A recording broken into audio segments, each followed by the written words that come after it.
50,000 বেকারকে training দিচ্ছে সরকার। Training শেষে পেতে পারেন আর্থিক সাহায্য।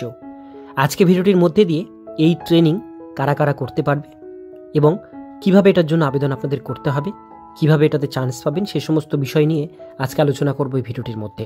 ভিডিওটিকে স্কিপ না করে প্রথম থেকে শেষ পর্যন্ত মনোযোগ সহকারে দেখতে থাকুন। চ্যানেলে প্রথমবার হলে সাবস্ক্রাইব করে পাশের বেল আইকনটিকে বাজিয়ে রাখুন এরকমই গুরুত্বপূর্ণ হেল্পফুল আপডেটগুলো সবার প্রথমে দেখবার জন্য। তো চলুন ভিডিওটিকে শুরু করা যাক। রাজ্যবাসীর জন্য দারুণ সুখবর। বর্তমানে রাজ্যে প্রায় 50,000-এর কাছাকাছি শূন্যপদে কর্মীদের প্রশিক্ষণের ব্যবস্থা করা হয়েছে। তাই যে সমস্ত ব্যক্তিরা ব্যবসা করবেন বলে ভাবছেন, অথচ কি ব্যবসা করবেন, এত টাকা কোথায় পাবেন, এই ভেবে এগোতে পারছেন না, তারা এই প্রশিক্ষণের মাধ্যমে ব্যবসা শুরু করতে পারেন। এছাড়াও প্রশিক্ষণ শেষে ব্যবসা শুরু করার আর্থিক অনুদানও পেতে পারেন। এখানে প্রায় 50,000 কর্মীদের এই ট্রেনিংয়ের ব্যবস্থা করা হয়েছে। তবে প্রশিক্ষণে অংশগ্রহণকারীকে অবশ্যই পশ্চিমবঙ্গে স্থায়ী বাসিন্দা হতে হবে। তাই যে সকল চাকরি প্রার্থীরা এই ব্যবসা করবেন বলে ভেবে পাচ্ছেন না, তারা রাজ্য সরকারের এই প্রশিক্ষণে অংশগ্রহণের মাধ্যমে নিজেদের ভবিষ্যৎ সুনিশ্চিত করতে পারেন। মৎস্য চাষের প্রশিক্ষণ। বাঙালির প্রধান খাদ্য মাছ ভাত, তাই সপ্তাহে অন্তত 4 থেকে 5 দিন মাছ ভাতের আয়োজন করা হয়ে থাকে। এই বিপুল সংখ্যক মাছের চাহিদা মেটাতে অনেক সময় অন্যান্য রাজ্যের থেকে মাছ আমদানি করতে হয়। যদিও বর্তমানে মৎস্য উৎপাদনে পশ্চিমবঙ্গের দ্বিতীয় স্থান অধিকার করেছে, তারপরেও প্রশিক্ষণের অভাবে মৎস্য চাষিদের নানান সমস্যায় পড়তে হয়।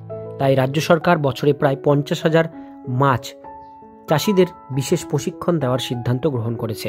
এর ফলে একদিকে যেমন মৎস্য চাষ ও চাষিদের আয় বাড়বে, তেমনি এই ক্ষেত্রে কর্মসংস্থানও বাড়বে। 2025 সালে দাঁড়িয়ে ভারতের সবথেকে এবিসি মাছ উৎপাদন হয় পশ্চিমবঙ্গেই।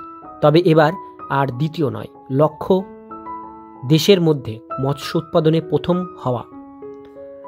আর তার জন্যই কোমর বেঁধে নেমে পড়েছেন রাজ্য সরকার।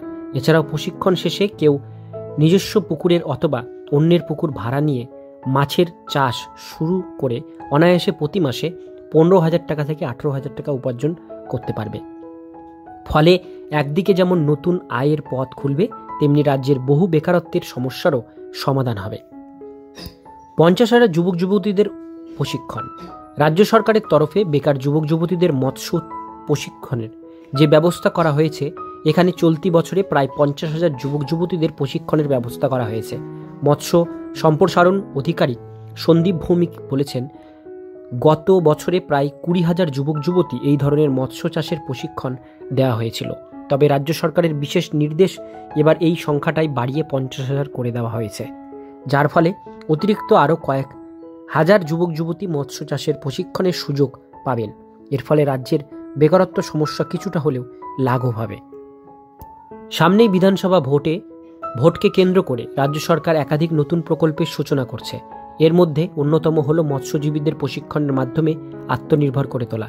কিছুদিন আগেই কলকাতার নিউ টাউনে মঞ্চের সভা থেকে কাজ সম্পন্ন করার পর মুখ্যমন্ত্রী মমতা বন্দ্যোপাধ্যায় আগামীতে রাজ্যে কয়েক হাজার কর্মসংস্থান ঘোষণা করেছেন।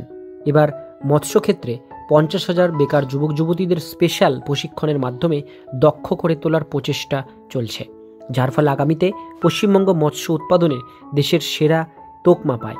তাই এই যে সমস্ত যুবক যুবতীরা মৎস্য প্রশিক্ষণ আগ্রহী, তারা নিকটবর্তী কৃষি অফিসে যোগাযোগ করুন। এই সংক্রান্ত আরও বিস্তারিত তথ্য পেতে আমাদের নিয়মিত ফলো করুন। পরবর্তী আপডেট প্রকাশিত হলে আপনাদের জানিয়ে দেওয়া হবে।